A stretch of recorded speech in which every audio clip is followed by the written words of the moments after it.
Bonsoir à tous, bonsoir à vous, au poète d'abord, parfois seul, parfois révolté. Ce qui est sûr, c'est que l'encre le suit toujours. Dans son laboratoire d'écriture, il essaie de donner de la chaleur à ceux qui n'ont pas, ceux qui ne sont pas à cette période de fraîcheur, son arme, la plume qui frappe sur le papier blanc. Prioritairement poète, priorité dans Belle Ligne, Élie Charles Moreau est l'invité de votre émission préférée sur ITV, Le Poète. Bonsoir et bienvenue. Bonsoir Papa Lune. C'est un plaisir de vous rencontrer et de vous lire surtout. Le plaisir est pour moi à 98,75%, ne serait-ce que pour des raisons très claires. Lesquelles? J'ai du plaisir à vous suivre et à la limite à perdre positivement du temps avec vous.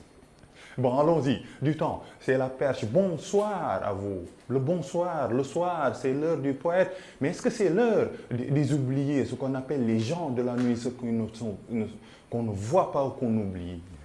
En fait, vous posez là les postulats de ceux qui m'ont influencé. Il y a Césaire déjà, disant que sa voix sera la voix des malheurs qui n'ont point de bouche. Et à la limite, c'est dans cette dynamique-là, véritablement, conforté par des poètes latino-américains, singulièrement Pablo Neruda, que je peux effectivement dire et conforter ce que vous venez de dire sur le poète. Nous sommes des agents de transmission, non pas seulement des sensations et des visions, de nos propres visions et sensations, mais des sensations et visions des autres, considérant et partant de nos postulats que je est toujours l'autre, effectivement. C'est un moi qui se fragmente, c'est ça? Absolument. C'est un moi qui se fragmente. C'est cela qui fait que quelque part aussi, c'est cela qui justifie notre implication par rapport aux choses, et comme disait Michel Serres, aux noises dans la cité. Nous sommes contraints et forcés d'être non pas seulement au devant pour rythmer les actions, comme disait Rimbaud, etc., mais à devoir faire de sorte que toutes les choses qu'on voudrait mettre sous linceul de silence puissent être mises au grand jour, effectivement, dans des perspectives de trouver des solutions véritablement. Est-ce que le poète est révolté? On sent un peu de la colère ou de la révolte quand on lit ce recueil de poèmes. Bonsoir à vous. Une exclamation et des points de suspension. Jean-Paul Sartre dirait que le poète, c'est une totalité. Nous sommes contraints et forcés de nous impliquer dans la marche du monde, et c'est peut-être cela qui fait que quelque part, tout va avec tous les singuliers vont avec le pluriel, effectivement. Il y a l'amour et les amours, il y a l'engagement et les engagements, comme il y a la liberté et les libertés. Récemment, j'ai eu un échange avec quelqu'un parce qu'en fait, elle ne pouvait pas comprendre qu'on puisse parler de la démocratie sénégalaise. Je lui ai dit qu'en fait, il y a la démocratie et les démocraties. J'avais un ami algérien qui aimait à dire, maghrébin en fait, qui aimait à dire, je suis d'une démocratie, mais c'est une démocratie à la sauce harissa.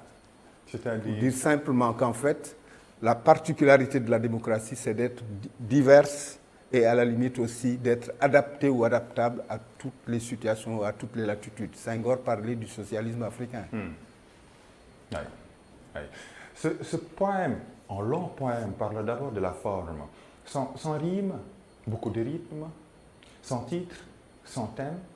Est-ce que vous ne voudriez pas, dans votre laboratoire d'écriture, faire une pause afin de raconter la vie des gens que vous voudriez serrer la main et leur dire vos deux verbes, espérer, mais également résister? J'ai l'impression que vous lisez vous avez lu dans la tête du rédacteur en chef, du directeur éditorial des éditions Le Nègre International.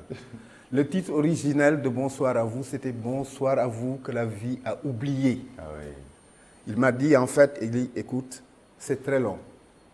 On met bonsoir à vous, on met un point d'exclamation et on suspend le dire. C'est aussi simple que ça. Pour déjà susciter des curiosités, mais faire de sorte que les gens se rendent compte qu'on n'a oublié personne. Parce qu'en fait, ce n'est pas forcément ceux que la vie a oubliés qui peuvent s'intéresser à ce recueil-là. C'est tous ceux-là qui considèrent que la poésie est véritablement, au-delà du genre littéraire qu'il est, le premier et le meilleur des genres littéraires. Pourquoi? Parce qu'en fait, la particularité de la poésie, c'est d'englober en elle-même tous les genres qui font ou sont la littérature.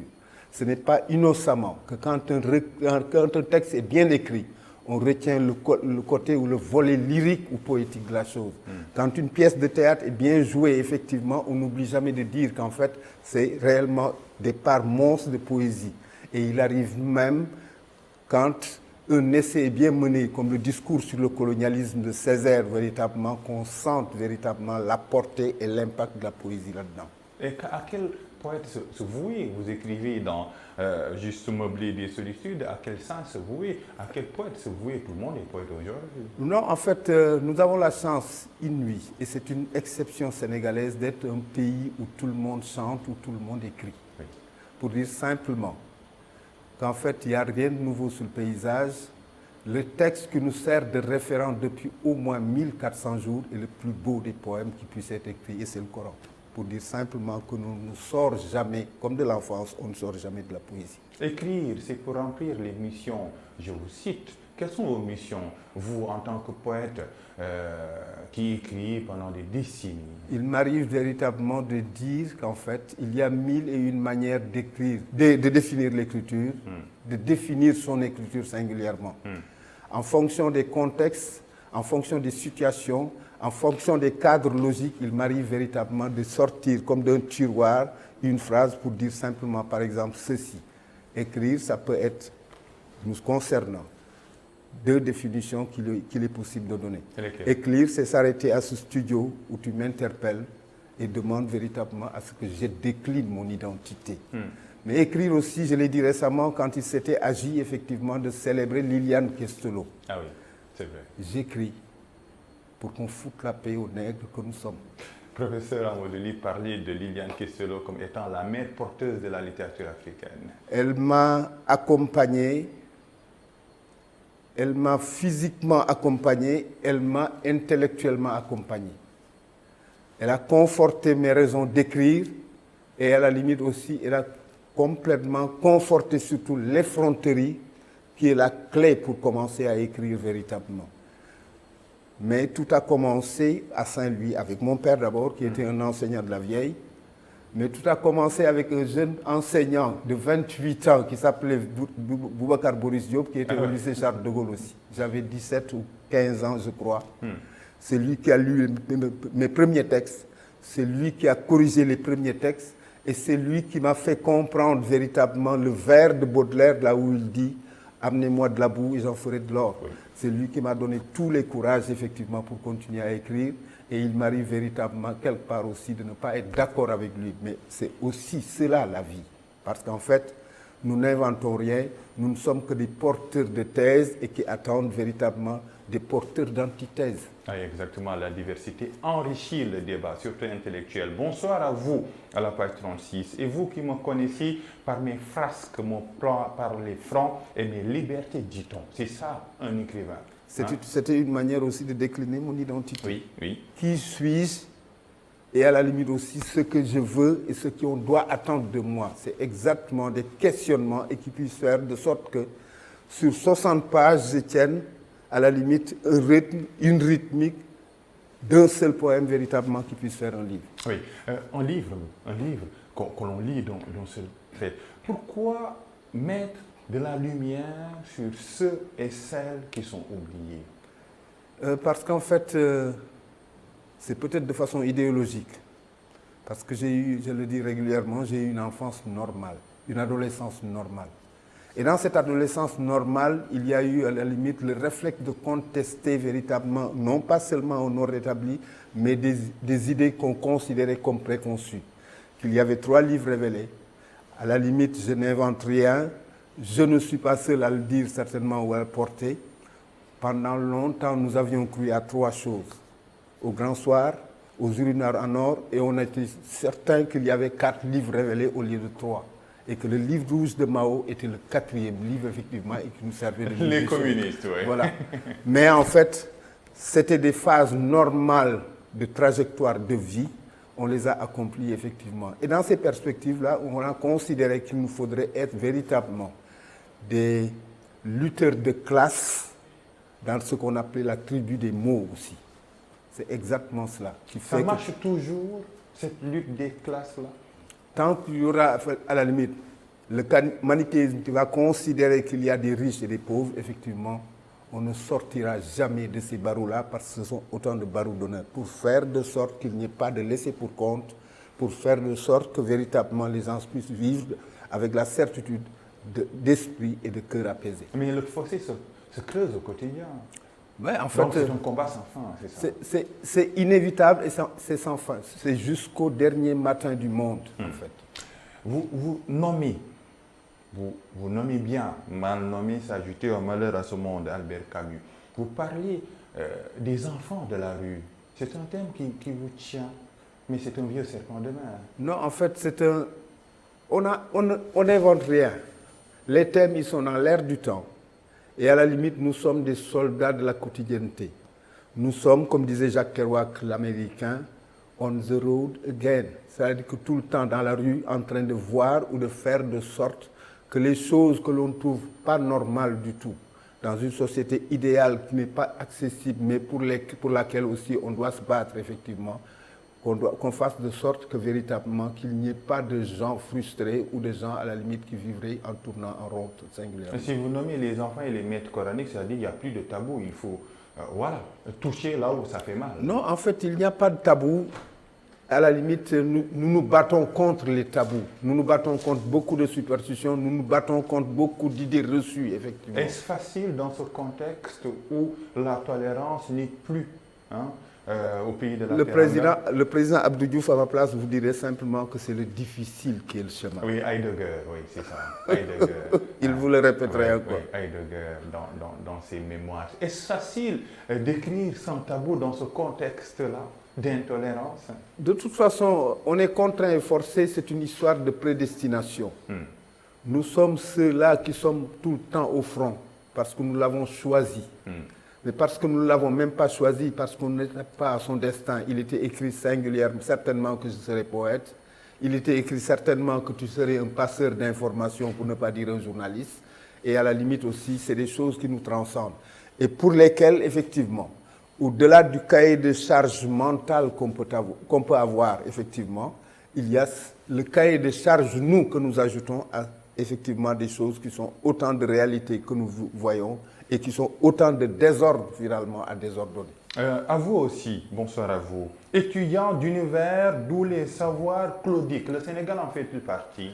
Quand on peut voir, par exemple, des élèves, des étudiants singulièrement, des doctorants pour la plupart, effectivement, qui viennent me voir avec leur porteur de manuscrits, effectivement, qui commencent une phrase en français pour la terminer en wolof ou en pulaar, effectivement, ça devient compliqué. Quand on a un outil de travail, on doit le maîtriser normalement. Sinon, on n'est pas contraint et forcé, effectivement, d'écrire dans une langue qu'on ne maîtrise pas. Le chemin le plus court pour faire passer des sensations et des visions consiste d'abord à maîtriser le levier que l'on doit utiliser pour ce faire. Et la faute à qui? La faute certainement à l'État. Parce qu'en fait, l'éducation nationale et l'enseignement supérieur sont sous la tutelle, effectivement, d'un État. Mais quand on nomme aussi des gens qui n'ont pas comme préoccupation le cahier de charges qu'on leur confie, qui doit exister véritablement, ça pose des problèmes. Au pays de Senghor, est-ce qu'on peut comprendre un doctorant qui commence une phrase en français et la termine en wolof ou pulaar? Au pays de Senghor, il y a beaucoup de choses à déplorer. Lesquelles? Qu'on ne lise plus véritablement ou que les objets de lecture soient complètement changés. Pour dire simplement que je ne suis pas forcément d'accord avec l'idée qui consisterait à dire qu'on ne lise plus, mais que les objets de lecture ont changé. Au pays de Senghor, effectivement, c'est quand on fait un best-seller, ce qu'on a vendu difficilement 500 exemplaires d'un livre. Au pays de Senghor, véritablement, tous ceux-là qui sont en devoir d'acheter des livres, effectivement, n'ont pas compris qu'ils ne doivent pas s'arrêter à l'encoignure d'Undi pour dire « Oui, Pape Alioune, caricaturalement, j'ai vu que tu as sorti ton Anasama exemplaire ». Au pays de Senghor, véritablement, on n'a pas compris. On s'agit toujours, comme des cabris, disait De Gaulle de l'Europe, effectivement, à sautiller en disant la culture est au début et à la fin du développement. À la limite, les objets de la culture, les objets réels, ces syllabes d'accueil ont changé. Au pays de Senghor, la culture devient maintenant un contenant ayant comme contenu la lutte, la musique et la danse. Au pays de Senghor, effectivement, il y a énormément de choses qu'on n'a pas comprises. Effectivement, par exemple, qui consisterait à dire que les peuples, forcément, ne se distinguent pas par des produits intérieurs ou produits nationaux bruts, mais par la manière dont on y prend en charge la culture. C'est par la culture qu'il y a la possibilité d'une mise en représentation non pas seulement de nos patrimoines matériels et immatériels, mais la possibilité de recouvrement de nos souverainetés et de mise en promotion des valeurs qui, de tout temps, nous ont distingués et restitués à nous-mêmes. Oui. Cheikh Anta Diop, mais avant Cheikh Anta Diop, effectivement, Thierno Souleymane Baal, bien avant les Seigne Touba et les Maodo Malick Sy, effectivement, ont posé énormément de choses qui sont autant de feuilles de route dans lesquelles on ne devrait pas sortir. Aujourd'hui, on n'en serait pas là à tourner en rond et à voir des artistes, des écrivains, non pas seulement se ronger les sangs, mais en fait, je ne sais pas quoi. Au pays des Senghor, des écoles n'ont pas d'enseignants, des universités sont sous cloche jusqu'à maintenant. Les universités sont sous cloche. Parce qu'en fait, on n'a pas pris en conscience qu'en fait, l'éducation, la culture sont autant d'enjeux nationaux. Mais je crois qu'en fait, et il faut l'imaginer, nous sommes juste dans des phases de déconstruction et reconstruction quelque part. Quand Dieu veut construire, il déconstruit et on a l'impression, comme dit un de mes amis, effectivement, on a l'impression qu'il y a le saboté. Espérons que c'est une violence accouchée de l'histoire.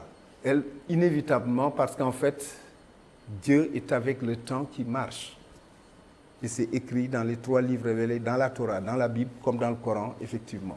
Il faut imaginer que véritablement on sortira des ruines et des nuits qui sont avec nous et dans lesquelles nous tournons en rond depuis au moins l'an 1000. Bonsoir à vous, Pirogui. Nous sommes dans le Grand Bleu, dans le ventre de l'Atlantique, dans les noires et précaires nuits de l'Atlantique. Bonsoir à vous, arc-boutés, pensons aux moyens, aux voies d'apaiser les années de braise que d'aucuns vaticinent. C'est une façon de dire, encore une fois, qu'en fait, on ne voudrait pas laisser quelqu'un en rade. On voudrait intégrer tous les corps et toutes les corporations qui constituent véritablement une société, pour ne pas dire, on a voulu bêcher très large, en impliquant toutes les latitudes qui font le monde et à la limite en faisant des clins d'œil à tous ceux-là qui dans tous les pays du monde se rongent les arbres et les sangs. Vous pensez à ces jeunes-là qui prennent les pirogues de fortune à la quête d'une vie meilleure? Non, en fait, je suis forcément déçu. Déçu, c'est ça. Déçu parce qu'en fait, c'est une manière et un symbole et des signes très clairs qu'il y a une mauvaise prise en charge de la question qu'est la jeunesse. Une bonne prise en charge de la question qu'est la jeunesse aurait permis de trouver des solutions qui feraient de sorte qu'un enfant n'ait même pas envie d'aller sur les rivages ou, à plus forte raison, penser à prendre les pirogues. C'est-à-dire s'engager dans l'absurdité, pratiquement être dans des postures suicidaires. Une prise en charge correcte de la jeunesse devrait consister véritablement à un maillage ferroviaire qui occuperait tous les gosses de ce pays. À décentraliser, c'est-à-dire qu'en fait, le président Macky Sall n'a pas besoin de tous ces ministres, effectivement, mais des démembrements. 14 régions auraient pu faire 28 ministères qui sortiraient de Dakar, effectivement, parce qu'en fait, il les a mis dans des conditions idoines qui font que quelque part, 30 minutes qu'il ait besoin à Fongolimi, il serait déjà à Dakar, parce qu'en fait, les conditions sont réunies. Le retour à la terre, non pas théorisé, mais mis de façon dynamique, aurait permis aux enfants de rester dans ce pays. Parce qu'en fait, ils y vont, ils tentent d'arriver, de trouver un Eldorado, comme ils disent.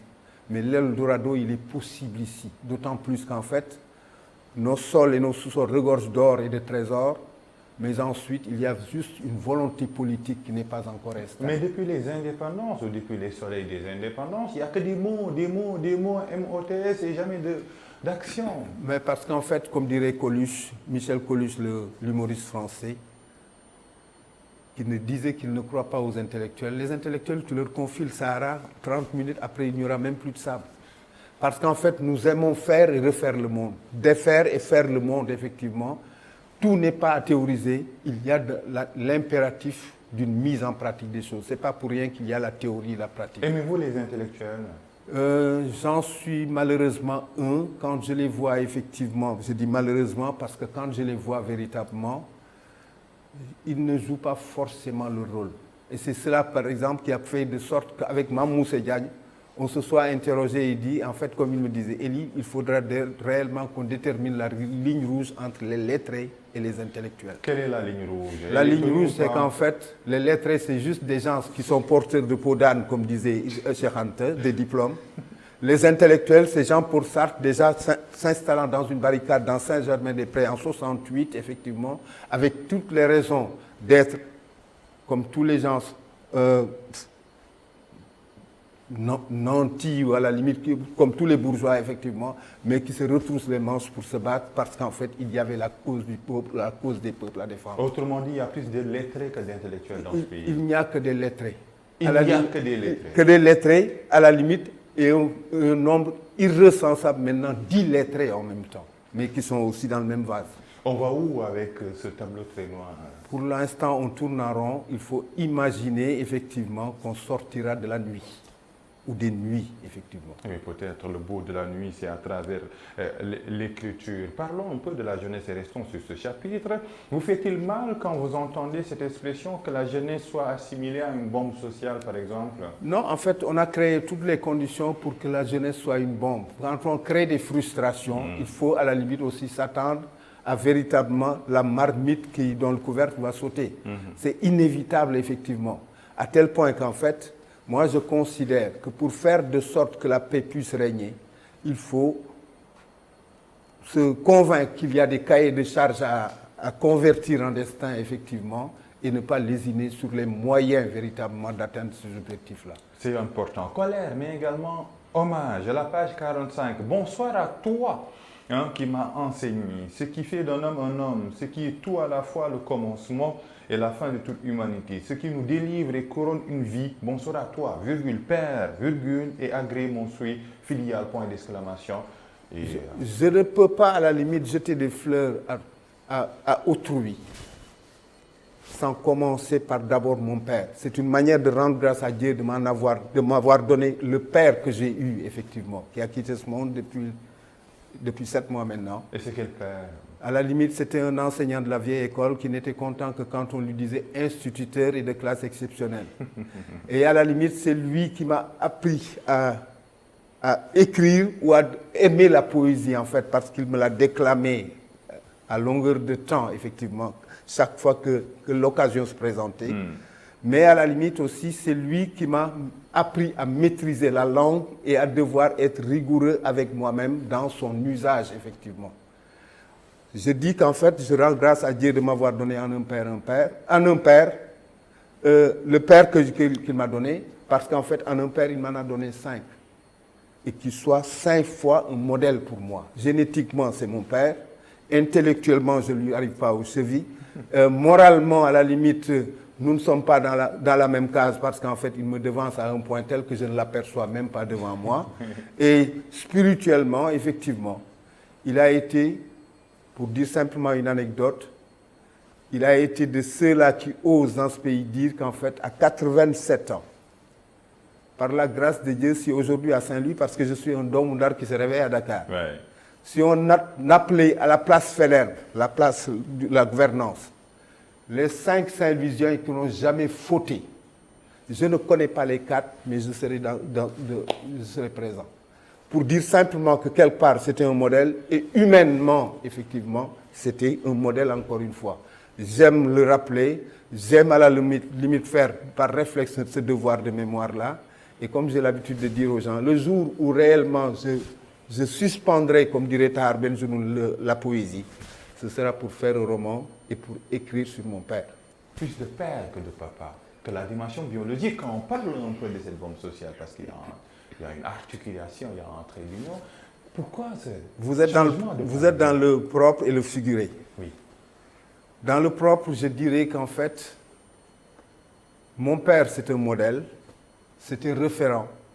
Et à la limite, chaque fois que j'en parle, je dépêche Birago Diop qui disait qu'en fait, on est le fils de son père et l'enfant de sa mère. Moi, par la grâce de Dieu, j'ai été et je suis encore, et ce sera pour l'éternité. Et le père, et le fils est l'enfant de mon père. Pour dire singulièrement, effectivement, tout ce que je connais, tout ce que je traîne, toutes les choses que je partage, c'est autant d'émanations de lui. Restitue, oui, allez-y. Voilà. Mais déjà, Oui. le père, quand vous en parlez au figuré, Oui. vous êtes dans la spiritualité. Le père spirituel, etc., etc. Le père spirituel, on a tendance maintenant à les tuer parce qu'en fait, on s'est rendu compte que véritablement, ils n'ont pas rendu que des services. À la limite, ce n'est pas pour rien que dans la politique, le premier réflexe de quelqu'un qui remplace son père, c'est de le tuer. Voilà. Rupture.